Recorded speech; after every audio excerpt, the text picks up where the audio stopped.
सब बात करें।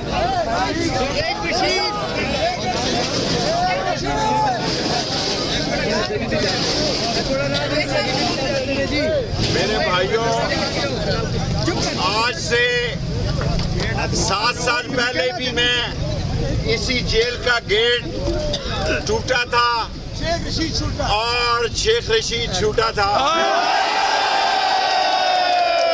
आज मैं ये कहना चाहता हूँ कि मेरा ख्याल था कि ससुराल ख्याल रखेगा, नहीं रखा। इन्होंने मुझे मौत की चक्की में बंद रखा। कोई बात नहीं, मैं सबको माफ करता हूँ। मैं राशिद शफीक साहब का और PTI का, अवामी मुस्लिम लीग का, तमाम रावलपिंडी का, तमाम पाकिस्तान और मीडिया का शुक्रिया अदा करता हूँ। आगे जाके मैं मीडिया से बात करता हूँ, वो कह रहे हैं जरा आगे चले। दो बातें